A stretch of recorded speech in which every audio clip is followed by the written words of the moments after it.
اسلام کی شہزادیوں السلام علیکم۔ آئیے ہم اور آپ حضرت امام حسین رضی اللہ تعالیٰ عنہ کی شہادت کا چرچا کرتے ہیں کہ جن کی ماں فاطمہ اور نانا رسول مرحبا مرحبا یہ ہیں آل رسول، کتنا پاکیزہ ہیں ان کے قدموں کے دھول، کتنے مہکے ہوئے ہیں مدینے کے پھول، کربلا تیری قسمت پہ لاکھوں سلام۔ ناظرین اکرام، ہمیں نظر آتا ہے کہ ایک مرتبہ سیدہ کائنات بی فاطمہ رضی اللہ تعالیٰ عنہا رسول اللہ صلی اللہ علیہ وسلم کی بارگاہ میں حاضر ہوئیں اور عرض کی کہ یا رسول اللہ صلی اللہ علیہ وسلم، اپنے روحانی وراثت میں سے حسنین اور کریمین کا بھی کچھ حصہ عطا فرما دیجئے۔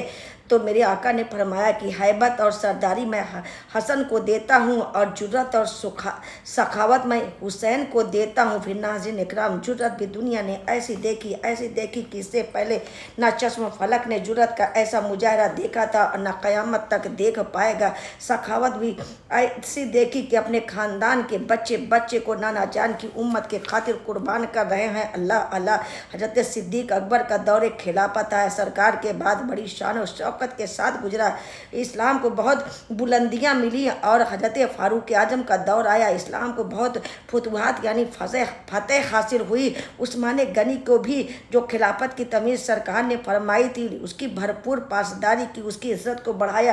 حضرت علی نے بھی جس جوان مردی کے ساتھ جرت کا جو ہے نبھایا، یعنی اس کی ذمہ داری کو نبھایا، وہ کسی سے چھپا ہوا نہیں ہے۔ اللہ اللہ، وقت گزرتا گیا، سن 60 ہجری میں یزید لعین تخت نشین ہوا۔ وہ یزید جو صرف کربلا میں ہی نہیں بلکہ مدینہ منورہ اور مکہ مکرمہ میں اس کی بدمعاشیاں چھپی ہوئی نہیں ہیں۔ اس نے صرف کربلا کا واقعہ نہیں کیا بلکہ اس نے 700 صحابہ کو شہید کیا۔ مدینہ منورہ جیسے پاک سرزمین، مکہ مکرمہ جیسے مشرف زمین پر اس نے 700 صحابہ کو شہید کیا، 10,000 تابعین کو شہید کیا۔ اس کے یزید کے حکم سے مدینہ منورہ میں 300 جوان عورتوں کی عزت کو پامال کیا۔ وہی یزید تھا جس نے کعبہ پر سنگ باری کروائی تھی، وہی یزید تھا جس نے خانہ کعبہ کے غلاف میں آگ لگوائی دی تھی، مسجد نبی میں 3 دن اور 3 راتیں نمازیں روک دی تھی، مسجد نبی میں گھوڑے بندھوا دیے تھے اور ممبر رسول کی عزت کو پامال کرنے کی کوشش کی تھی۔ یزید شرابی تھا، زانی تھا، بدکار تھا۔ جب یزید تخت نشین ہوا تو ولید نے امام حسین رضی اللہ تعالیٰ عنہ کو بلایا۔ وہ ولید تھا جس کو یزید نے مدینہ منورہ کا گورنر بنایا تھا۔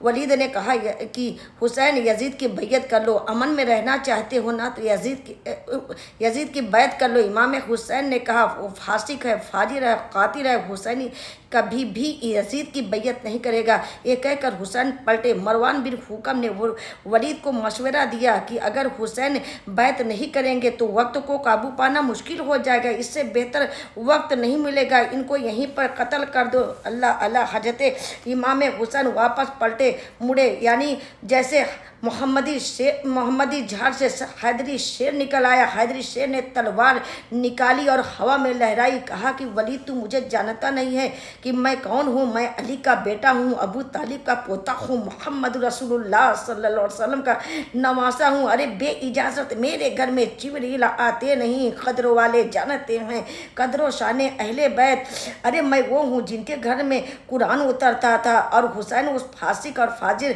یعنی شرابی کی بیعت کریں گے، حسین کبھی یزید کی بیعت نہیں کریں گے۔ یہ کہہ کر آپ چل دیے کہ ہمیں اپنے نانا جان کے دین کو فروغ دینا ہے، نہ کہ خود تخت نشین ہونا، وہاں جا کر حق کے علم کو لہرانا ہے۔ آپ نے انکار کر کے مکہ مکرمہ پہنچ گئے۔ وہاں پر پھر 8 ذی الحجہ کو مکہ مکرمہ سے کوفہ کا سفر فرمایا، کیونکہ کوفیوں کے 150 سے زائد خطوط حاصل ہو چکے تھے کہ ہم امامت چاہتے ہیں، ہمارے پاس امام نہیں ہے، ہم آپ کے سائے میں حق کا پرچم لہرانا چاہتے ہیں۔ باقی صحابہ نے آپ کو بتایا یعنی منع کیا کہ حضور یہ کوفی بڑے بے وفا ہوتے ہیں، ذرا سے یزید نے آنکھ دکھائی تو آپ کو چھوڑ کر بھاگ جائیں گے، لیکن ہمارے امام حسین رضی اللہ تعالیٰ عنہ نے فرمایا جانتے ہیں کہ بے وفا ہوتے ہیں، لیکن قیامت کے دن یہ میرے نانا جان کے سامنے اللہ کریم سے یہ نہ کہہ سکے کہ